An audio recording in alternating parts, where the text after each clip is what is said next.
Hi, Vicki. Hi, Wynne. What are you thinking about this week?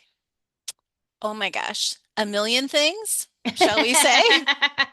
A million things? Why do I think that that's the normal answer for you? Gosh, there is so much going on in the world, Hmm. in our lives, right? And I think maybe because of that, maybe that's why this topic is on our mind today. Hmm. And by that, I mean, how do we ground ourselves, settle Hmm. ourselves, seek those moments of zen, if you want to call it that, Right? when life goes haywire? Hmm. Because without going into details about our personal extravaganzas, right?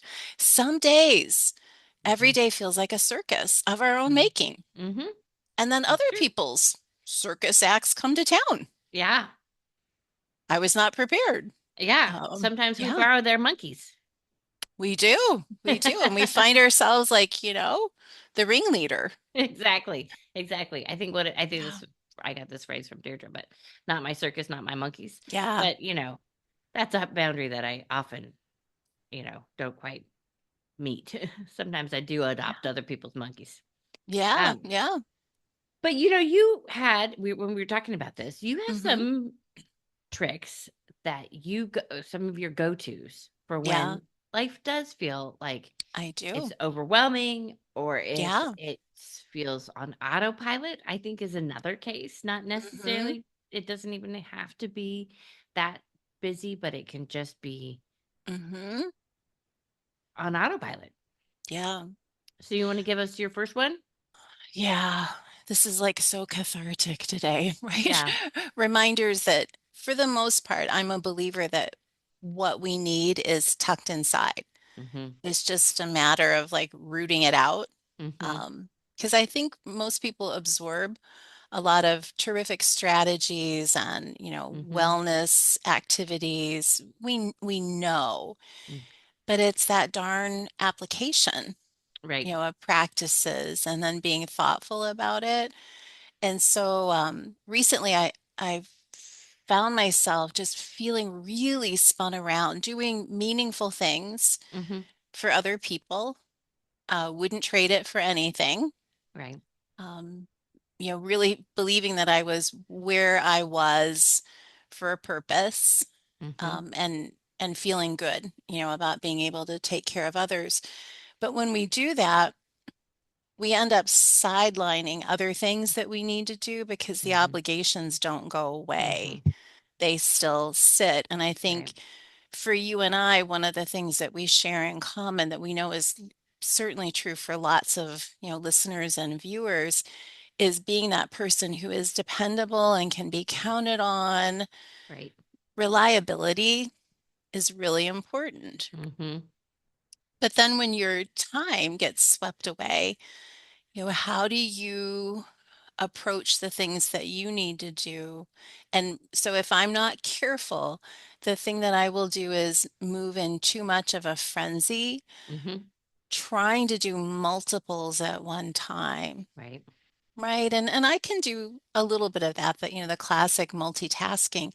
But what I have learned is that um, if I can examine and try to prioritize and slow down just long enough to be deliberate and do the hardest things first, Mhm. sometimes the most time consuming first, but rather than trying to just race through it, to look for the zen or the meditative, Mhm. moments associated where whether it's folding an enormous stack of laundry, Mhm. doing the best job that I can with that and being in the moment, the folding the edges, the straightening of Mhm. it, and the slowing down, Mhm. that comes. So I Right. think rather than flying through and doing kind of a schlocky job, with one hand doing this and one hand doing this, that's my number one. Right. But it's I hard. It is hard, and I think there's a couple of things that you said there that stand out for what I do when I get um into that. frenzy, as you said. Mm-hmm. Um, the one thing is, yeah, find the next thing to do. Yeah. And I've been struggling because in my house, my dear old refrigerator that is about a dozen years old has been leaking, and it soaked a floorboard so that the wheel of the refrigerator went through the board. And it's just a small little piece. So, getting a new refrigerator, but I have to figure out how to fix the floor, the wood floor, Mm-hmm. so that I can put the new refrigerator in. Mm-hmm. And I have figured out to just figure out the next thing to do. Mm-hmm. So the first thing to do was get the wheel out of that piece of wood and remove that piece of wood. And then Mm-hmm. I don't really know the next thing. I do actually, have some DIY skills, but it's not necessarily clear to me. And what I usually get from meditation, whether it be about my floors or about the kids or about my job, is I often get the next step. I don't get the full picture Mm-hmm. of what I need. Mm-hmm. I just get the next step. And then I go, okay, I'm going Mm. to do that next one. And Love I'm that. not going to get whipped up about what's going to come after the next step until I Mm-hmm. do that step. Mm-hmm. Yeah, and isn't that so funny? It's like your subconscious giving you Yeah. what you need that you don't know you need to ask for. Because when Right. you're problem solving, everyone goes to the finished task Yeah. in Right. total. Right. You want to see it completely resolved, but that gift you give yourself is that you don't need to get there. You Mm-mm. just need to get a little further. Further. Yep. Right. And then you Yeah. can see better what the next. And then the second thing that of course, pops out of me about what you said is to do it well, to slow it Mm. down, to Mm, just mm, mm. Mhm. finish it Mhm. well. Don't, Mhm. hop Yeah. between things. That there's Yeah. a calmness just in that. Mhm. Yeah, but it's so hard to do. Hmm. It's so hard to do, Right. and stay composed and yeah, and think It about your breath while you're Yeah. doing it, and literally trying to slow yourself down. Hmm. But Mhm. when I manage it, it feels like life. Like it Mhm. feels like I am alive in that task when I manage it, Yeah. as opposed to being lost in the next thing. Yeah.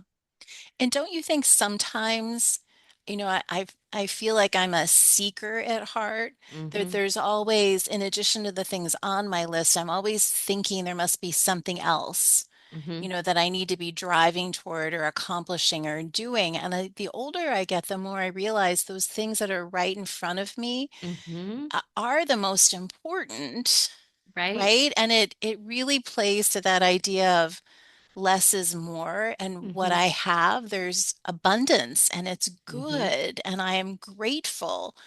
But that thought that we need to constantly be pushing toward whatever that is, it Right. gets in the way. It does. It does, that there's Yeah. some end point where this is all gonna be better. Yeah. Yeah. I think there's Yeah. always gonna be a problem to solve, or a heap of laundry. Yeah. Well, and I think you and I were talking before you hit record that wanting to be caring people, we Mhm. sometimes willfully, open ourselves up Mhm. to receive, other people's misfortunes, the Mhm. challenges, to provide support, to be Right. a caring human, certainly in a professional capacity for me, but also it bleeds over into personal.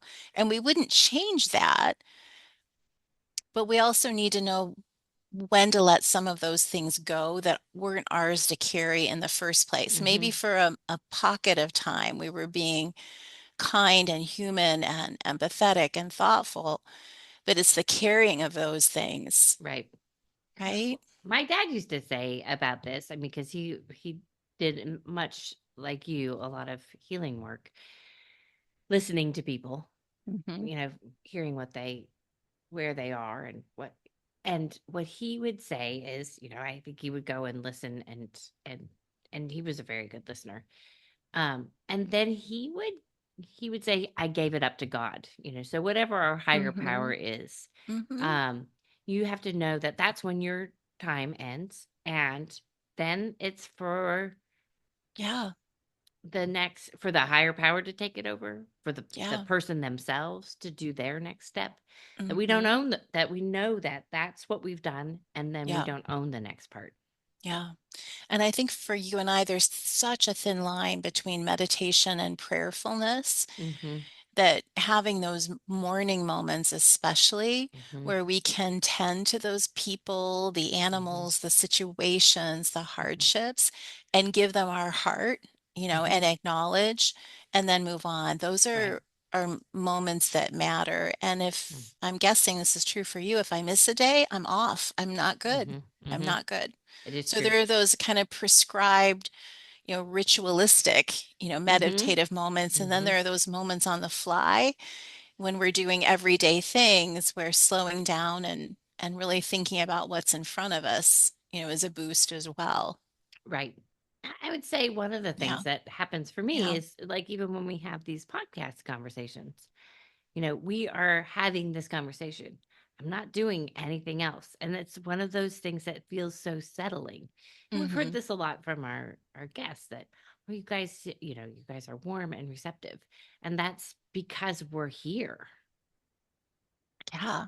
And it works to put Yeah. down all that other stuff.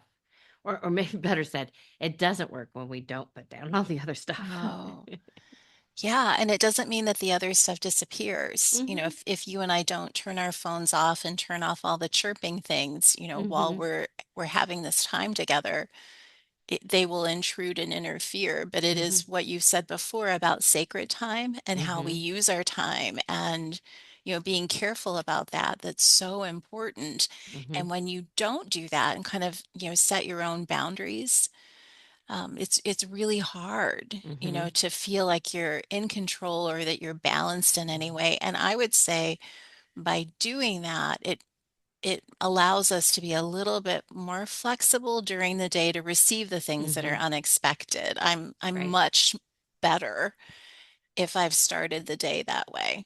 Oh, yeah, and Yeah. and circling back to that, yeah, I can't miss a morning meditation. Yeah. It does throw off Yep. my, whether it's the ability to receive or just my overall calm. It Hmm. it I've often said that meditation or prayer or whatever that sacred time is, um, it's the Yeah. most important thing I do in a day, and Yeah. I can't skip it.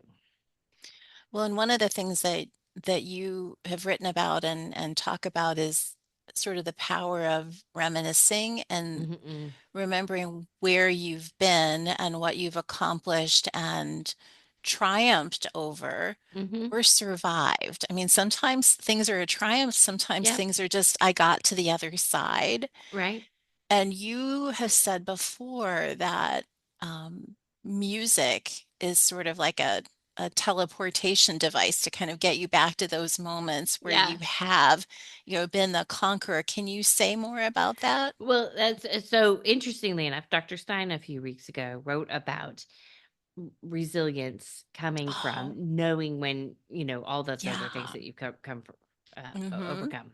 It's or where you've Yeah. failed or not done. And it's a good resource to think about. And his post is so good on that.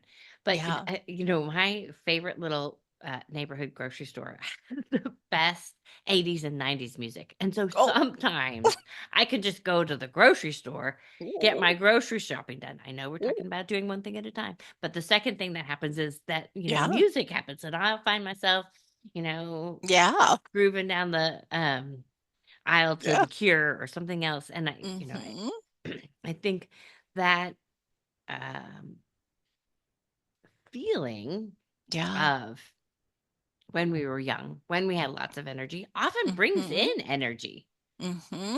Oh my gosh. So I love that. And I will, I can't believe I'm going to share this story, but you're probably too young to remember, but Bob Newhart had several television shows, and there Mm. was one set in Vermont, Mm-hmm. in the Stratford Inn. And my mother-in-law, Maxine, when that show was on in I think it was the early 80s, she adored Henry Mancini's opening theme song Mm-hmm. to that show. And Paul and I found it on, I don't know, Hulu maybe. And just as a treat, sometimes before we go to sleep, we'll watch an episode. And it's like inviting, my dearly departed mother-in-law to come in for a hug. It's as close as I can get to Mm-hmm. her, but she loved, that song. It just lit Yeah. her up. But it Mm. is right, and I think it can put you in, for you listening to The Cure, does it make you think about freewheeling days when, it was just Yeah. an open road ahead of you? Maybe. Yeah. Or just it just bounces, puts a bounce in my step. And I Yes. remember one time that I live near the Woodland Park Zoo, which is the Seattle Zoo, Mm-hmm. and they do concerts in the summer. And I Hmm. was walking my dog towards and they must have been doing a sound check because they were Was it playing. Biscuit? It was Biscuit? Biscuit, yeah. And the closer I got, the louder the music got because they were playing it Mm-hmm. over the speakers. And I remember it was Aha's song Take on Me. And Oh, the closer that I yeah. walked, the younger I felt. Yeah.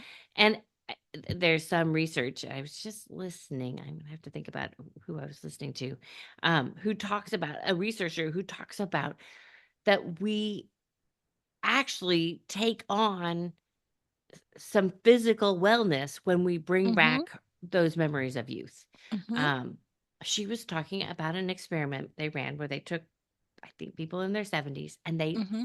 sent them to a retreat where they set everything there to be 20 years younger, like from Oh, 20 years prior. So yeah. the the decor, the Mm-hmm. newspapers, the Mm-hmm. all the stuff. They went back 20 years Yeah. for this group of men, I think.